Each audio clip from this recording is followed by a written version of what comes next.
We have an opt here to get rid of. And let's tap, I guess, this Hydroid Krasis. Oh, a land should stay. I think that's kind of what we're going for at this point.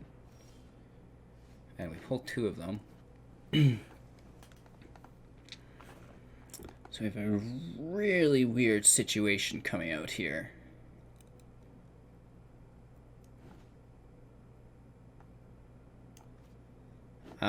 We're going to get that tap in here on the Grazer.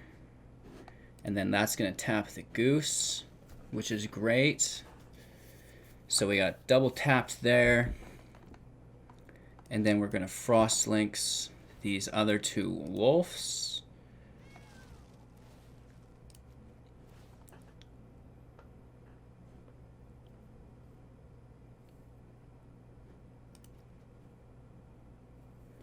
So that should do it. Let's get that attack in, and he can't handle it. We totally locked him out just with draws and then by tapping his creatures 2 at a time. So, hey everybody, welcome back. Thanks for watching Hello Good Game. Today we made a Fblthp the Lost Brawl deck. Obviously he is our commander, and this bad boy is actually pretty mean. We won our first match just without resistance, very concisely. So if you're looking forward to watching that, make sure to like this video, and we'll break down the deck here for you. So obviously our commander is Fblthp the Lost. When he enters the battlefield, draw a card. If it entered from your library or it was cast from your library, draw 2 cards instead. And because this is our commander, that's actually going to be irrelevant and never going to happen. So just put a big X through that. And then when he becomes the target of a spell, shuffle him into your library, which is fine, because then you could get that ability later on instead of paying the increased commander rejuvenation cost. We have 1 opt. This is scrying 1, drawing card. Spectral Sailor, flash flying, pay 4, draw a card, 1/1. Bag of Holding, draw a card, discard a card, and then all discard cards go under Bag of Holding, and then you can pay 4, sacrifice it, and take all those cards into your hand, which is really, really cool. Fairy Vandal, flash flying, whenever you draw a second card for your turn, put a 1/1 counter on him. Folio of Fancies, players have no maximum hand size. You can pay XX plus tap it. Each player draws X cards, pay 3, tap it. Each opponent puts a number of cards equal to the number of cards in their hand from the top of their library into their graveyard. Radical Idea times 1, draw a card with Jumpstart. So Jumpstart, you're able to cast it again later by discarding a card. Silent Submersible. This is an artifact vehicle, 2/3. You can crew it for 2, it costs 2, and whenever it deals combat damage to a player or planeswalker, draw a card. Brazen Borrower. So this has a pretty theft instant adventure tied to it. You're going to return target non-land permanent to its owner's hand, and then this is a flash flying 3/1 that can't block or can only block creatures with flying, and it costs 3. So that's a very powerful card in the deck. Charmed Sleep, also for 3, enchant creature. When Charmed Sleep enters the battlefield, tap enchanted creature. Enchanted creature doesn't tap until its controller's untap step. During its controller's untap step, so it won't untap at all. So that's a good pacifism, if you will. Cloud Conceer for 3, flying. When it enters battlefield, draw a card. It's a 2/1. Frost Links, when it enters battlefield, tap a target creature opponent controls. That creature doesn't untap during its controller's next untap step. Midnight Clock, so you can tap it, add 1 blue mountain, island, and then pay 3. You can put an hour counter on it, and then at the beginning of each upkeep, put an hour counter on the clock as well. And then at the 12th hour counter, or when the 12th hour counter is put on Midnight Clock, shuffle your hand and graveyard into your library, then draw 7 cards, exile Clock of Midnight. Where in the world are my glasses, kids? I do not even know. Mu Yangling, Sky Dancer. So +2 ability is until your next turn, up to 1 target creature gets -2, -0, and loses flying. -3, create a 4/4 blue elemental bird with flying. And -8, you get an emblem with islands. You control, have tap to draw a card, and she comes in with 2 loyalty. Queen of Ice has a sorcery adventurer tied to her. Rage of Winter, tap target creature. It doesn't tap during its controller's next untap step. And then when the creature enters for 3, whenever Queen of Ice deals combat damage to creature, tap that creature. It doesn't untap during its controller's next untap step. So we're just tapping, returning to hand, drawing. That's the main premise of the whole deck. Verity Circle, or Whenever a creature an opponent controls becomes tapped, if it isn't being declared as an attacker, you may draw a card. So we're going to be tapping our opponent's creatures, and this is going to allow us to draw cards off that, and then we can pay for tap target creature without flying. Clockwork Servant, Adamant, so that's if we're casting it with 3 of the same mana cost, which we will be doing because we're a mono blue deck. We're going to get to draw a card when he enters the battlefield. Chemist's Insight, draw 2 cards with Jumpstart. Drawn from Dreams, look at the top 7 cards of your library, take 2 into your hand, the rest in the bottom of your library in random order. Dungeon Geist, when it enters the battlefield, tap target creature an opponent controls. That creature remains tapped until Dungeon Geist leaves the battlefield. God, Eternal Kefnet, this has flying, it's 5/4. Whenever you reveal the first card drawn each turn as you draw it, whenever you reveal an instant or sorcery card this way, copy that card and you may cast the copy. That copy casts 2 less cost, which is really, really important. And then when he dies, you can exile it and put it at the third top from your library. So you're getting double value for your spells and they cost less, which is great. Oh, moving on. We're about halfway through. Casmania, Enigmatic Mentor. Spells your opponent casts that target creatures or planeswalkers you control cost 2 more to cast. And then -2 ability is to create a 2/2 blue wizard creature token, draw a card, then discard a card. Turn into a pumpkin. Return target non-land permanent to its owner's hand, draw a card, Adamant. If you cast 3 blue mana to spend this, you'll create a food token as well. Cavalier of Gales, flying 5/5. When it enters the battlefield, draw 3 cards, then put 2 of them back on your library in any order. And then when it dies, shuffle it into your library and then scry 2. Fairy Formation, flying 5/4, and then you can pay 4, create a 1/1 flying fairy and draw a card. Mesmerizing Benthid. This is a 4/5. When it enters the battlefield, you create 2/0/2 illusions that when they are blocked, then the creatures that attack them won't untap during their next untap phase. And then he himself has hexproof as long as you control an illusion. Precognitive Perception, draw 3 cards. We can scry 3, then draw 3 cards when we're casting it with all of the blue mana, right? Or sorry, during our main phase. Sir Eleonora, the Discerning. Its power is equal to the number of cards in your hand. When it enters the battlefield, draw a card. Spells your opponents cast that target Eleonora are 2 more to cast. Commence the end game. This spell can't be countered. Draw 2 cards, then amass X, where X is the number of cards in your hand. Dream Eater, flash flying. When Dream Eater enters the battlefield, 4. When you do, may you return target non-land permanent from an opponent's control, a permanent and opponent controls to its owner's hand. Agent of Treachery. When Agent of Treachery enters the battlefield, you gain control of target permanent. At the beginning of your end step, if you control 3 or more permanents you don't own, draw 3 cards, which that won't ever happen for us here. Into the Story. This spell costs 3 less to cast if your opponent has 7 or more cards in their graveyard. Draw 4 cards. The Magic Mirror. This spell costs 1 less to cast for each instant and sorcery in your graveyard. You have no maximum hand size. At the beginning of your upkeep, put a knowledge counter on the Magic Mirror, then draw a card for each knowledge counter on Magic Mirror. Finale of Revelation. Draw X cards. If X is 10 or more, instead shuffle your graveyard into your library, draw X cards, then untap up to 5 lands. You have no maximum hand size for the rest of the game. Exile this card. Gadwick the Wizard. When he enters the battlefield, draw X cards. He costs 3 plus X, so 4 minimum, but you could go as high as you want. And then whenever you cast a blue spell, tap target non-land permanent opponent controls. So that is incredibly powerful. Castle Vantress, Island, Mystical Sanctuary. Oh my god. If you somehow found that enjoyable, make sure to subscribe to the channel. We're giving away 500,000 gems to our subscribers simply just for subscribing. Go check out, I can't even speak anymore. Go check out my gem giveaway video if you want to learn more about that, because I can't possibly say another word, you guys. Fblthp is the best. I hope you enjoy this footage, and we will see you all tomorrow. Oh, and join our Discord, okay?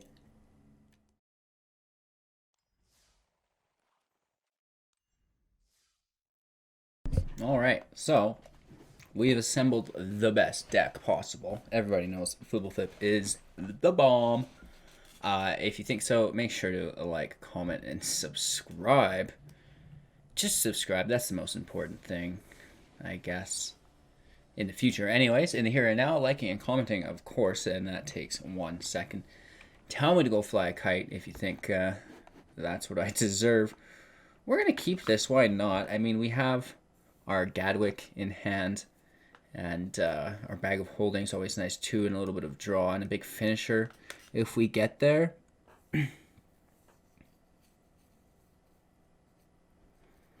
Yeah, we should be able to just throw down on top of our opponent pretty easily. We have a Yarok the Desecrated across from us. So let's just get this bag out there as soon as possible. And we'll go from there. I also do have some other fun shenanigans for you guys today. If I can pull it up here. Let me see if this works.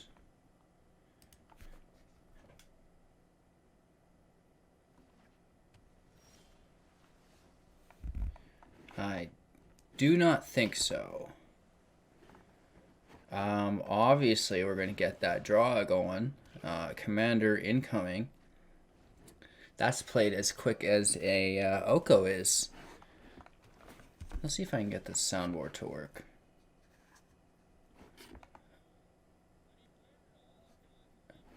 Okay. So it's playing through my headphones, which is fine. Let's just get the creature out. We'll do the draw. No attacks here, and we do get a Midnight Clock, which is pretty fun. We can start putting counters on that.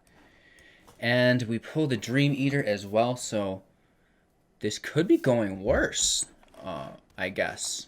Yarok's going to be entering play here really quickly, and we don't have too much to deal with him. Hopefully we just are sending him back to his hand. And, well, the Krasis isn't that big of a problem either. Let's just keep pushing. Obviously, Kefnet's great in the air, right? And, well, we're going to call it quits there. No attacks. And just chill. Meanwhile, I'm popping into my output goes to Realtek.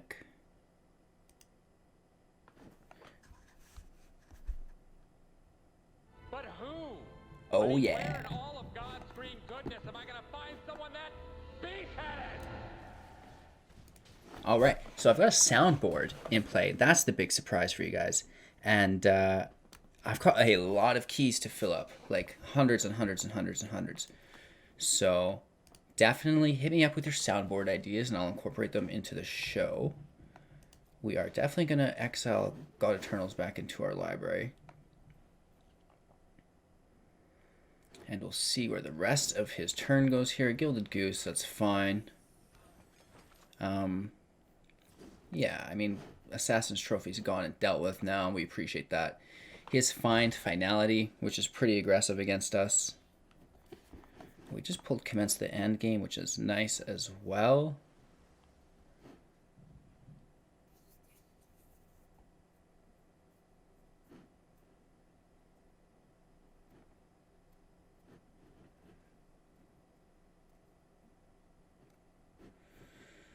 So this will work. We want to cast it in maybe this sort of order. We have 6 up. Let's just follow our curve. This has flash on it. Don't cast it on your main phase like I did here.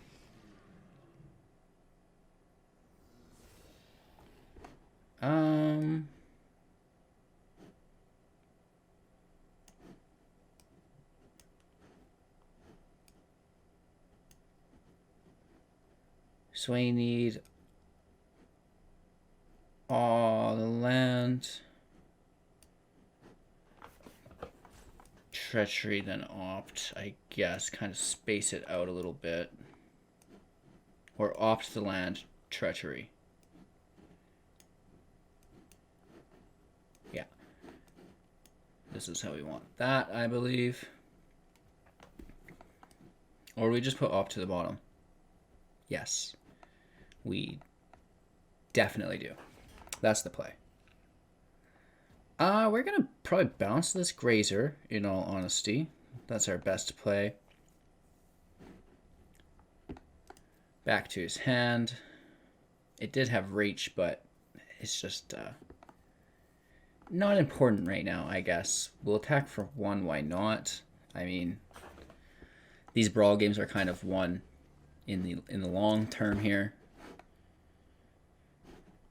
We do have a good string of play if we can get going without getting smashed. Dream Eater should protect us. That's what my biggest concern was. Last turn. With that being said, how are you guys enjoying the Brawl content so far? I know, obviously, from the analytics of the channel, it's been doing really, really well. But I'm curious to know from the people themselves, not just the numbers behind the people, what you guys think, what you're interested in seeing, what you think I could improve on, etc., etc., etc. Okie dokie, we're still crushing these lands in.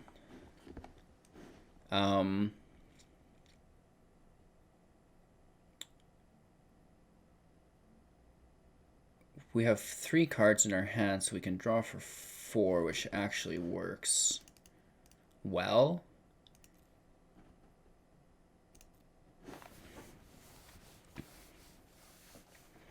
We pick up our Agent of Treachery. And honestly, let's swing with our Dream Eater. Why not? A Burial Grazer has reach, so it's a nice chump blocker there, but he just takes it on the chin, which is fine. And heck, I think we're sitting pretty. Like, this is not bad. We have Castle Vantress, our Midnight Clock, our string of plays here as well. Unmoored Ego. Interesting, interesting, interesting. What do you think he's naming? He can't see. He's got to choose his name first. So do you think he knows we have Agent of Treachery? He knows we have God, Turtle Kefnet. He could do that. That's a likely chance, I think. Yeah. Okay. So that's fine. It obviously could be worse, as I'm going to take his Yarok. Can you take someone's commander? That's something I've not yet done, so we're going to learn today whether or not you can take someone's commander away from them. He has gone to see our hand, so that's unfortunate, but he's down to 3 cards. I don't see this being a loss for us. I mean, Find Finality will disrupt us, but it won't kill us the way that he needs. I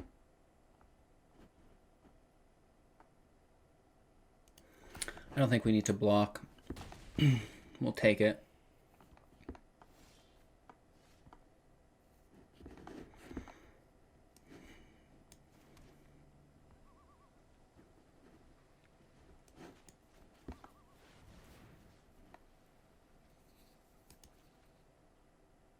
Whoops.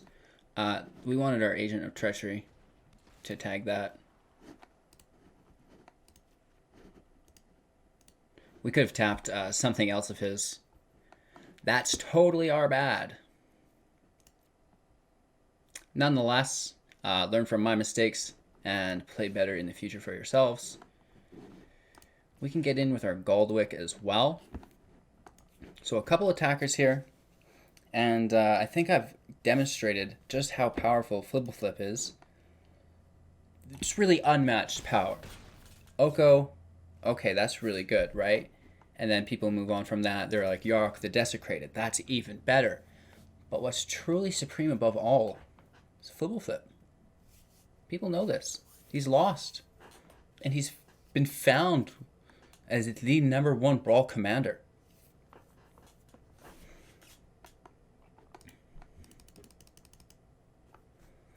Our opponent does have 4 cards in hand, plenty of land, and some field presence. Let's see what he does here. I'm worried about Finality, right? It wipes out most of our field. We keep his Yarok, which is great, but is it enough? So he can -3 on us, or he's making the wolves, and you bet your bottom dollar I wish we saved our Agent of Treachery for this Garruk. But we are still going to work around it. We have 8 land.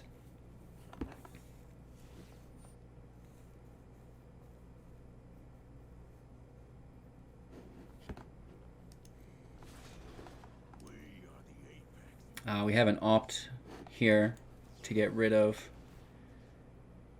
And let's tap, I guess, this Hydroid Krasis. Oh, a land should stay. I think that's kind of what we're going for at this point. And we pulled 2 of them.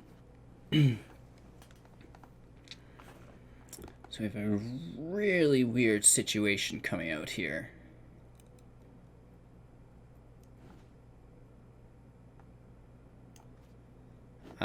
We're going to get that tap in here on the Grazer.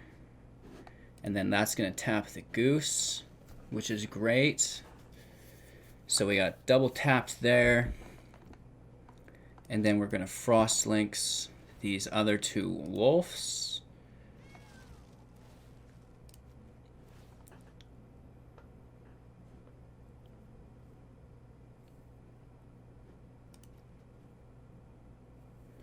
So that should do it. Let's get that attack in, and he can't handle it. We totally locked him out just with draws and then by tapping his creatures 2 at a time. So I hope you enjoyed today's video. Make sure to like, comment, and subscribe. Let us know what you think of Brawl. We're absolutely loving it. And did you guys know that, or a quick reminder, I guess, because I did mention it at the beginning of this video, but you can play Historic Brawl with your friends. With your direct challenge, you can make an Historic Brawl when you're creating a deck. It's under Friendly Brawl. So that is a pro tip. Check it out. Thanks for watching, and we will see you all tomorrow.